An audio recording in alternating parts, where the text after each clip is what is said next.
રાજપીપળા ખાતે આવેલા પૌરાણિક હરસદ્દી માતાજીના મંદિરમાં દાનપેટીમાંથી ચોરીની ઘટના સામે આવી છે। ઘટનાને લઈને શ્રદ્ધાળુઓમાં ચિંતા ફેલાઈ છે અને પોલીસ દ્વારા તપાસ હાથ ધરવામાં આવી છે। આ ઘટનાને પગલે આમ આદમી પાર્ટીના નર્મદા જિલ્લા પ્રમુખ નિરંજન વસાવાએ આક્રોશ વ્યક્ત કર્યો છે। તેમણે જણાવ્યું કે લાખો શ્રદ્ધાળુઓની આસ્થાના કેન્દ્ર એવા હરસદ્દી માતાજીના મંદિરમાં પૂરતી સુરક્ષા વ્યવસ્થા રાત્રિ દરમિયાન પોલીસ બંદોબસ્તનો અભાવ છે। નિરંજન વસાવાએ મંદિરના વહીવટી અંગે પણ પ્રશ્નો ઉઠાવ્યા છે અને દાનની રકમનો પારદર્શક હિસાબ રાખવા માટે ટ્રસ્ટ અને કમિટીની રચના કરવાની માંગ કરી છે। સાથે જ મંદિરમાં 24 કલાક પોલીસ સુરક્ષા અને સીસીટીવી કેમેરા ગોઠવવાની પણ માંગ કરી છે। આવો વધુમાં સાંભળીએ નિરંજનભાઈ વસાવા શું કહે છે। નર્મદા જિલ્લામાં રાજપીપળા ખાતે આવેલું હરસદ્દી માતાનું પવિત્ર દેવસ્થાન, આ દેવસ્થાનમાં ગઈકાલે રાત્રે ચોરી થઈ છે। જે અહીંયા દાનપેટી હતી એ આખી સ્ટીલની ખૂબ મોટી દાનપેટી હતી। એ દાનપેટી અહીંયા રાત્રિના દરમિયાન ચોર આવી અને ચોરી કરી। અહીંયા લાખો શ્રદ્ધાળુઓ અહીંયા ગાડી આવે છે આખા વર્ષ દરમિયાન અને લાખો રૂપિયા દાનપેટીમાં પડે છે।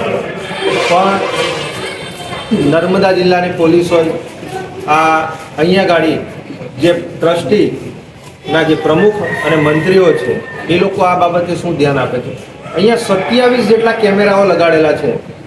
નર્મદા પોલીસને પણ કહેવા માંગે છે કે હરસદ્દી માતાની બહાર જે કેમેરા હતા આજે તે કેમેરાઓ કેમ નથી? અહીંયા ગાડી આટલું મોટું યાત્રાધામ છે અહીંયા માતાજીનું, પણ તેમ છતાં બહાર કોઈ પણ જાતની પોલીસ નહીં, કોઈ જાતની સિક્યુરિટી નહીં, કંઈ જ નહીં। રાતના ટાઈમે અહીંયા ફક્ત એક જ અહીં મંદિર દ્વારા એક આપણે વોચમેન રહે છે અને આટલા મોટા મંદિરમાં પાછળની સાઈડ ઘણી દુકાનો હતી, ઘણા ઘરો હતા। એ ઘરો પણ આ મંદિરના જે આગેવાનો છે એ આગેવાનો દ્વારા તોડી નાખવામાં આવ્યા અને ત્યાં હજુ પણ બાંધકામ અધૂરું છે। બીજું કે અહીંયા ગાડી આ મંદિર આટલા વર્ષોથી છે, ઘણા મંદિરોમાં ટ્રસ્ટ બનાવી દેવામાં આવ્યા છે। આ મંદિરમાં આજ દિન સુધી હજુ સુધી ટ્રસ્ટ બનાવવામાં નથી આવ્યું। એટલે રાજા રજવાડા વખતનું આ મંદિર છે, પવિત્ર ધામ છે અહીંયા હરસદ્દી માતાજીનું। લાખો શ્રદ્ધાળુ અહીંયા ગાડી આવે છે, લાખો રૂપિયાનું દાન આપે છે। આ દાન પેટીઓમાં સ્વયંભૂ પણ આ એટલી બધી નર્મદાના જે વહીવટી તંત્રની એટલી નિષ્કાળજી છે। જે પણ કોઈ ચોરે અહીંયા ગાડી ચોરી કરી છે એની તટસ્થપણે તપાસ કરવામાં આવે અને વહેલામાં વહેલી તકે આ હરસદ્દી માતાના મંદિરમાં એવા ટ્રસ્ટ અને એવી કમિટીની રચના કરવામાં આવે કે જેથી કરીને આ જે મંદિરના જે લોકો દાન આપે છે લાખો રૂપિયાનું, એ દાનનો એક રૂપિયાનો વ્યવસ્થિત હિસાબ થવો જોઈએ।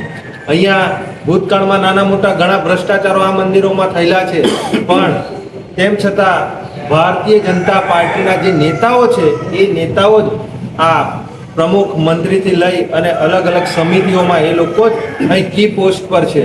એ લોકો જ અહીંયા જે ગુજરાત હોય કે આખા દેશનો વહીવટ અને ખાસ કરીને આ નર્મદા જિલ્લામાં આવેલું હરસદ્દી માતાનો મંદિરનો વહીવટ પણ આ ભારતીય જનતા પાર્ટીના નેતાઓ જ કરે છે। રામ મંદિરમાં લાખો કરોડો રૂપિયાની ચોરી થઈ, હજુ તો તેનું નિરાકરણ નથી આવતું અને આ હરસદ્દી માતાના મંદિરે પણ આજે અહીંયા ગાડી આ દાન પેટીની ચોરી થાય તો શું ચોકીદાર જ ચોર છે? એક ચિંતાનો વિષય છે અને નર્મદા પોલીસ અને વહીવટી તંત્રને પણ કહીએ છીએ કે તટસ્થપણે અહીંયા ગાડી તપાસ કરવામાં આવે અને અહીંયા ગાડી 24 કલાક પોલીસની નિગરાણીમાં આ મંદિરનું આખું તંત્ર અને વહીવટી તંત્ર અને અહીંયા સીસીટીવી કેમેરા પણ બહાર મૂકવામાં આવે, જેવી રીતે અલગ અલગ ચેકપોસ્ટો પર તમે મૂકો છો એવા નિરંજનભાઈ વસાવા, આમ આદમી પાર્ટી, નર્મદા જિલ્લા પ્રમુખ।